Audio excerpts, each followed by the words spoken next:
Yes. Every time, like there was never a day that I'm going to see you tomorrow. I'm coming to Abuja or it's coming to Lagos If that it we is don't not fight. Before that day, It will happen that day. morning. Hi guys, welcome back to my YouTube channel. My name is Victoria Ayodele Fash. If you're new on my channel, welcome. Thank you so much for joining me on this channel. I talk about faith, marriage, relationship, personal growth, career growth, and everything that will help you to live a successful life. Okay, so please do make sure you subscribe to this channel. You like this video, you leave a comment below, and yeah, thank you. And to all my returning subscribers, you guys, you already know I love you. Thank you so much. Okay, why are you nodding your head? Anyway guys, as you can see or as you can tell, today I have a special guest, yes, that only features once a month when it's our wedding anniversary after plenty begging. Anyway, yeah, so today is actually today is what? Anniversary. Can you speak up please? Anniversary. 3 months anniversary. Okay. So today is our 3-month wedding anniversary, and yes, I coerced him to do a video because yeah, I don't know. Anyway, today Disclaimer, I was not coerced. You were not coerced. You were what? You were begged. No. I begged you yesterday. You were doing shakara for me. No, yesterday I told you I was tired that we should do it today. So how is that coercion? Whatever. Before this one, do you know what I've been telling you about this one video? Yes. One video. Holy Spirit, help us. Amen. Anyway, so yes, today, so about a few weeks ago, I feel like Please, my glasses. If you don't introduce me, I'll introduce myself. I am so sorry. Please introduce yourself. My name is Wole Ayodele Fash. It's a pleasure to be here once again. Yeah, you're welcome. This is Wole Ayodele Fash. He's my husband, and yeah, yes, he has decided to grace us with his presence. Husband to this delectable young lady. Aww. Anyway, guys. So speak your own dialect. I dare you. Well, let's shoot this video, okay? All right, guys. So today, okay, about a couple of weeks ago, I got a DM from one of my what do they call them? One of my followers. Not even just follower. Is a constant follower, a dedicated follower. Okay. Yeah, it's not organic. Organic is different. Oh, sorry. Apologies. Yeah. Anyway, yes, he's a friend to my brother-in-law, and he sent a message through my brother-in-law, who sent it to me and was like, can you tell this person to talk about how they survived their long-distance relationship and all. And we decided to have that video today, just to let you guys know. Backstory for those who don't really know us as well, it means that you've not been following my channel. Okay, so go and subscribe and go and watch all the videos we have done. Yes, please. It's okay now. It's not that difficult. It's not that hard. Saw the prayer. Anyway, guys. So yes, we dated for 4 years, right? 3 years plus. 3 to 4 years, and yes, for the whole 3 years plus we dated, we're never at first we were not in the same country. I was in Ghana, so we're not in the same country, but we're in the same continent. Okay, and then after a year of dating, I came to Nigeria, but he was in Abuja and I was in Lagos. So we're in the same country, but not in the same city. And then eventually, a year to our wedding, I traveled to the United States. So he was in Abuja and I was in the US, so we're not even in the same continent. We're in different continents, and all of that. But somehow, the relationship sustained or survived rather for 3 good years. It thrived. It thrived. Oh, it didn't survive. It didn't just survive. It thrived for 3 good years.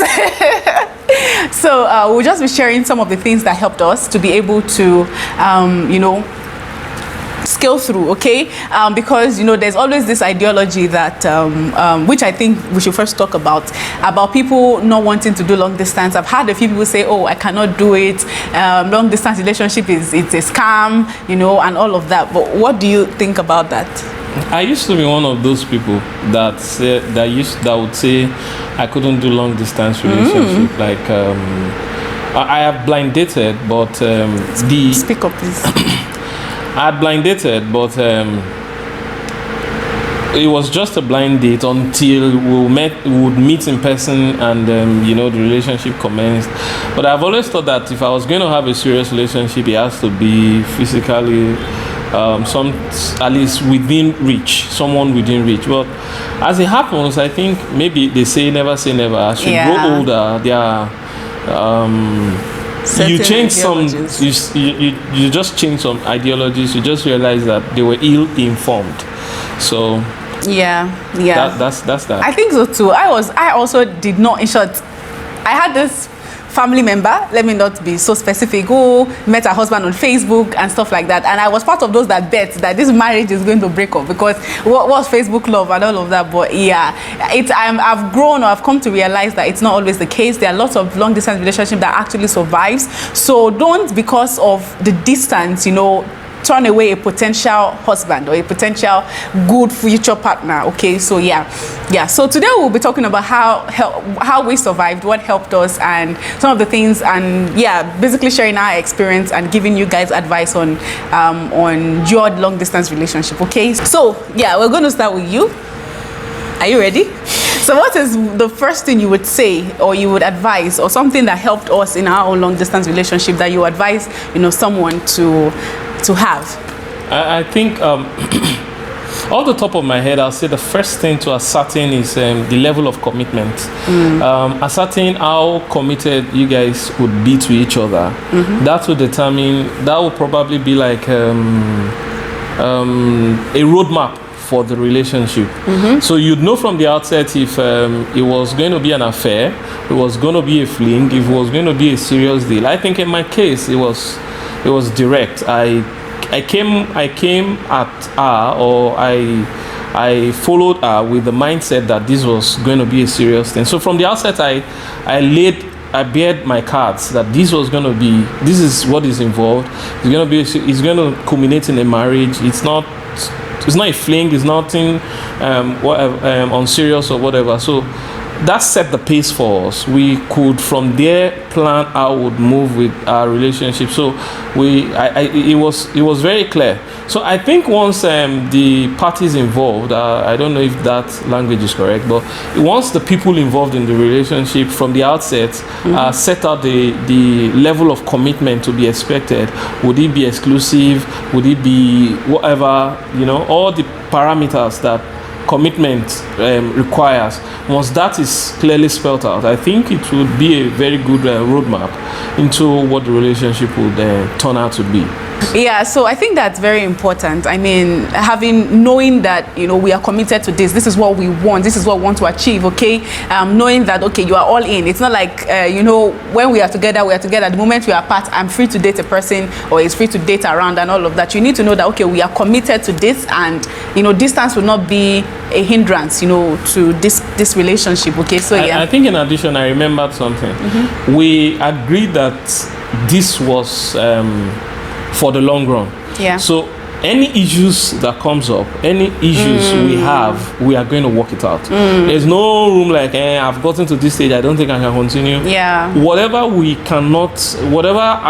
becomes an hindrance or whatever, we have to work it out. So I think it helped us because, trust me, there'll be situations where you'll be thinking like, should I leave this thing or something? But we had to hold ourselves to that promise to each other. We pledged it that we aren't going to, whatever difficulties comes up, we will work it out, and I think it helped us. It really did, and I think it's actually I don't know how to say it, because I know that there were times, I can remember certain times that I'm like, okay, I don't think I can do this anymore, but he's like, no, this is an issue and we have to settle it, we have to discuss it. It is not I can remember there was, when we just started, I think almost a year into it, I was still working at Sitzes, and then we had this particular issue, and I'm like, okay, you know what, I'm done, I cannot, and he was like, no, and then I think that was when we actually made that decision that no, we are in this, so if there's any issue, we resolve it. We don't use that as an avenue to want to find an escape route. Yes, so I think that's very, very important. So commitment will help you guys to know that. So the next thing that I'll be talking about is trust. Okay, now there is no way, even relationship that is you guys physical relationship that you guys see each other every day. If you don't have trust, if you don't trust the person you're in a relationship with, the likelihood that it's going to survive is very, very slim. Not to even talk of a person that you don't see, you don't know what the person is doing, you don't know what they are up to, and then now trying to start a relationship or to build a relationship like that, it requires that you actually trust this person's character. And that's why from the beginning, you know, before you rush into anything, I always say start as being friends. Yes, when my husband approached me, he didn't, even though when he asked me out, he told me directly that this is what I wanted. But before then, we started as friends. We were talking, getting to know each other better, and through that, he was able to know my character. I was able to know his character. Of course, you cannot know a person exclusively, but at least you will know the way the person thinks. For a few months, we were just talking generally. We'll bring up scenarios. We'll talk about it. I know your thoughts about things. You know my thought about things. It will help me to know, you know, what kind of attitude or what your ideologies or your beliefs are. I don't know if you understand what I'm saying. So yes, trust is very, very important. So start from friendship, get to know the person casually, and then get to know if this person has the traits or the habits or characters that I will be able to live with. And when you see that, and when you decide rather to, you know, start something with this person, know that you're going to trust blindly, okay?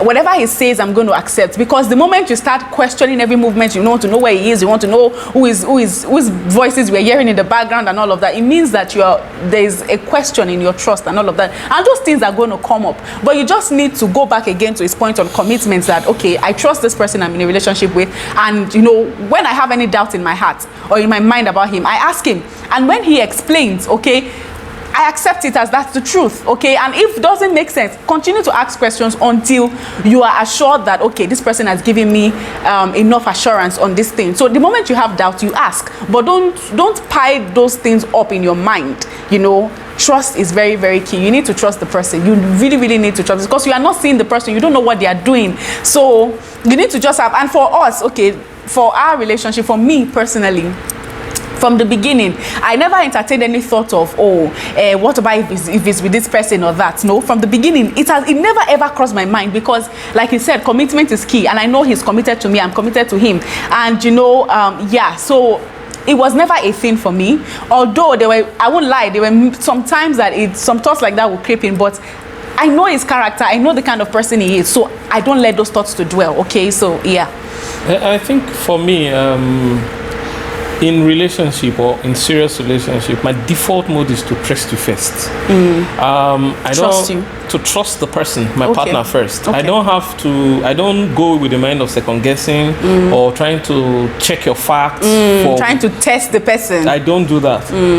If situations raises questions, I try to find out or discover what is happening. But I think it might be counterproductive to go into a relationship with a mindset that nobody's trustworthy or whatever. Because in essence, you're saying even you are not trustworthy if you're saying no one is trustworthy. Trust is something you work at, you protect, you preserve. So while I'm trusting the person, I'm doing everything to make sure that my trust or the person's trust in me is preserved. Yeah. So the confidence in me is preserved and all that. So I can't say because the person trusts me, I'll go and do certain things that will raise question about why the person should trust me or not. And it goes that way. So I think that counts for some of the things. I think if I get what you're saying also is that you also have to be trustworthy. You know, you don't do things that are questionable. You don't stop picking calls for a long time, or then you are taking pictures. Yeah, you are taking pictures with other girls and posting them on your DMs that, you know, they are not defined. Every time they are seeing you with one girl and the other, and you know, I can't imagine being in a relationship with a person like that. Our relation, I don't think that was ever an issue that, you know, I will see you with a girl that I don't know, that you've never spoken to me about this person, and the next minute I'm seeing you with on a picture. And you know, and you need to make sure that in as much as you want your partner to trust you, you are also being accountable to the person. Okay, so I'm never scared to ask him whenever I see anything that is odd. Who is this person? Why is she texting you at this time? What is your relationship with this person? And the moment, I always ask, okay? And you know, I want to know, I want to hear. And the moment he tells me and he gives me, you know, and he always does that, he will give me proof, give me everything, give me the story from the beginning to the the end, just because we know that trust is very, very important. If I start questioning our love for each other whilst we're having long distance, we probably would not be able to survive it. So yeah, don't, and I like what you said about don't approach a relationship with the thought that no man can be trusted, which is some of the mistakes that we make, you know. If you're entering into it, I always tell him that in our marriage, I see, when I'm picturing my marriage, I see me and my husband in a boat in the middle of the sea, alone with just God. Okay, so I need to trust him. I need to trust that anything that he does, any decision he takes, is for our own good, because if that ship sinks, we are both going to die. So that's always how I picture my marriage. Your turn. Okay, I think the next thing is communication. I should speak about it because I'm very bad at certain level of communication. For instance, I think, okay, before I go into that, let me explain something. In a long distance relationship, you have to define how often communication would be and how long and what means or medium of communication you would use. Now, I said that deliberately because I'm a text-based person. I like to read or type. I am not the type that will stay on call for hours. I just can't. It's not, even till now, there are still issues about it that I'm working out. But so the first thing was, she was the type that my wife was the type that likes to talk on phone. I mean, talk on phone for hours, talk nothing, talk, in fact, stay on phone and not talk. It's fine.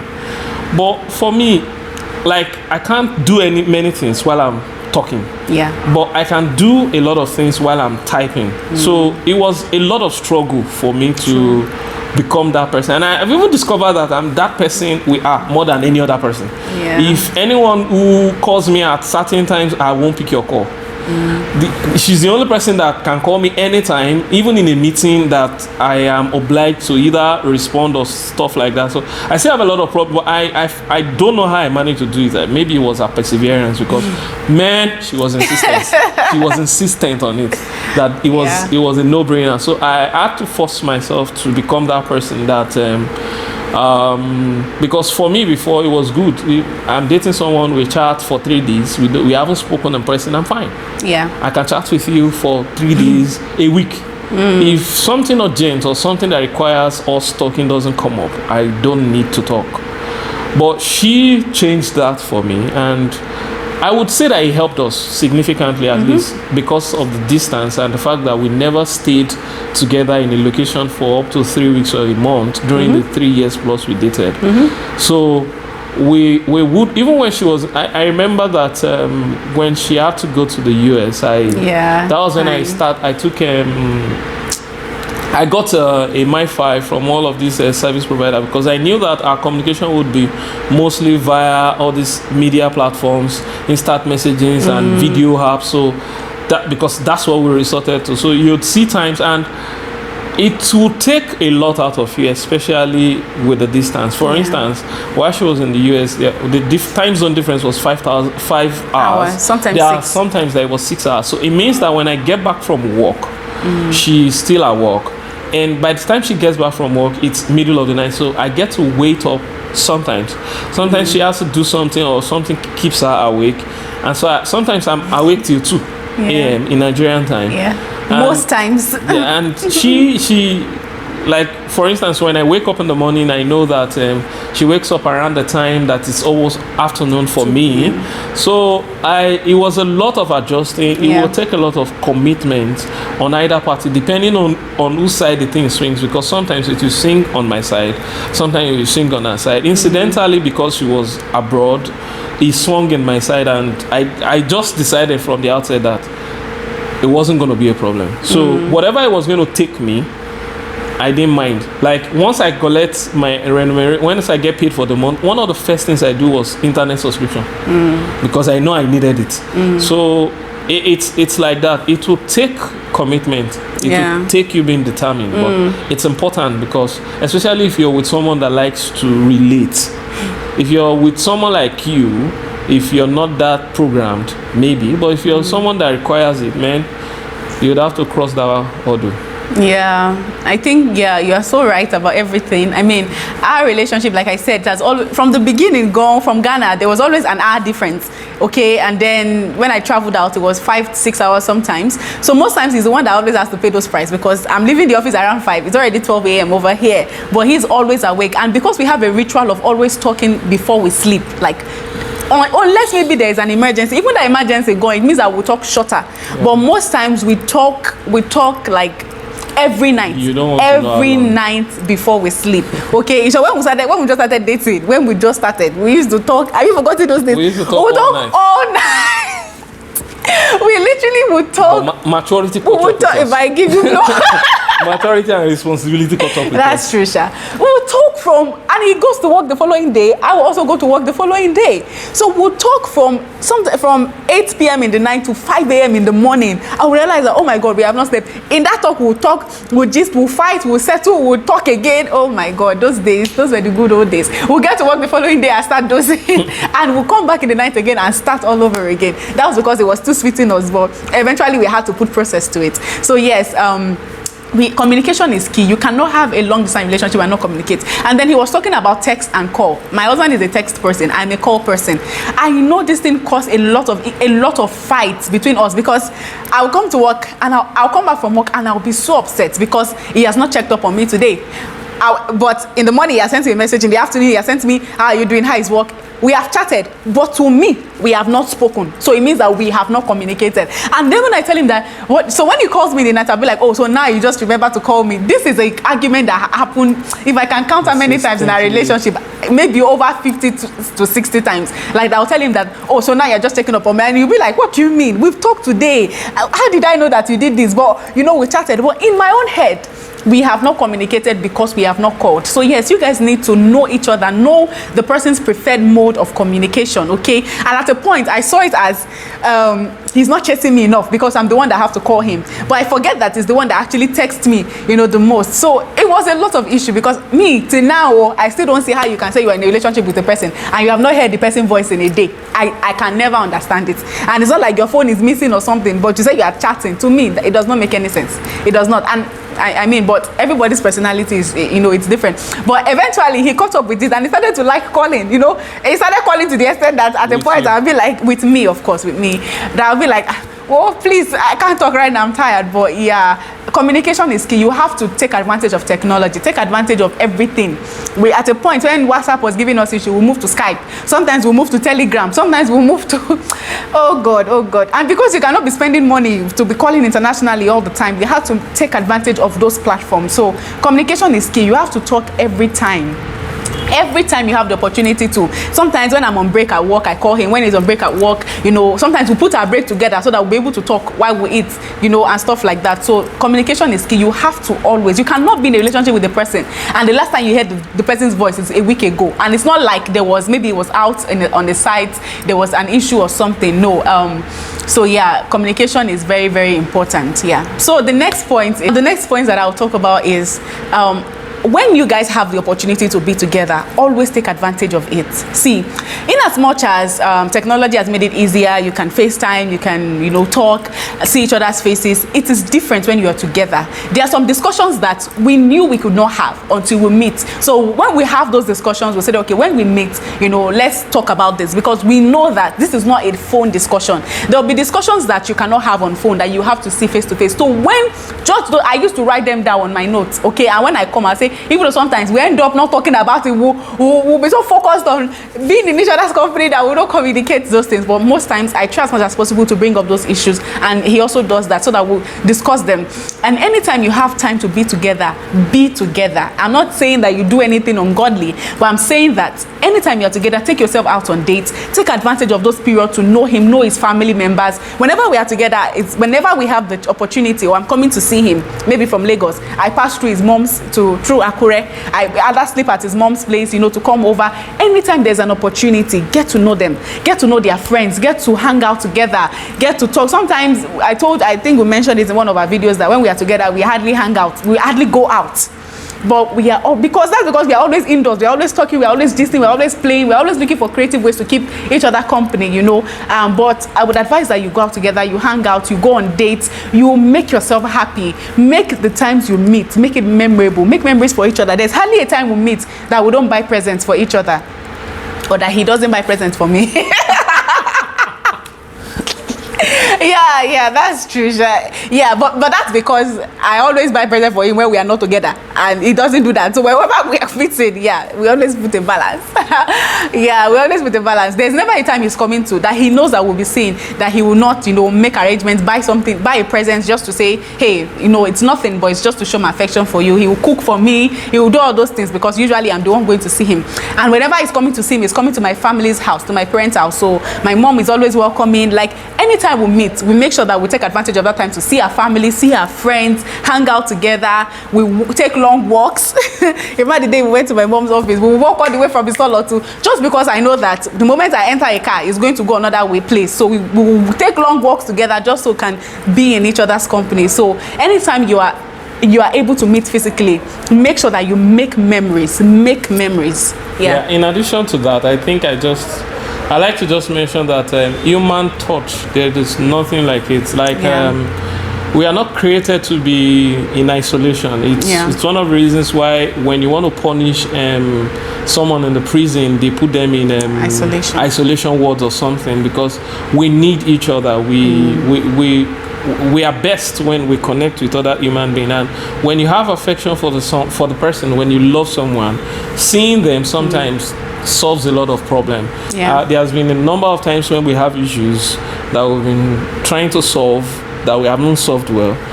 Merely seeing each other, the problem is already solved. Honestly, I haven't forgotten that story, Dave. I haven't forgotten that every time we're about to see each other, we always fight. Yes. Every time, like there was never a day that I'm going to see you tomorrow, I'm coming to Abuja, or it's coming to Lagos, that we don't fight. Before that day, it will happen that day.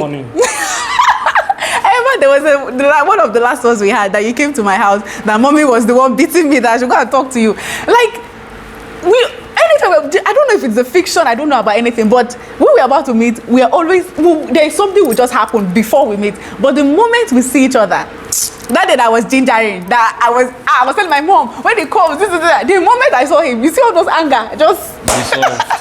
Yeah, that's true. That's so true. I think I agree with that. That's so I'm remembering so many cases, like so many times that we want to meet, and something will just happen. Like one person will make one person angry, but the moment you see each other, you just realize that what was making me angry, like this man I've not seen for so long. Yeah. It is what it is. Yeah, it is.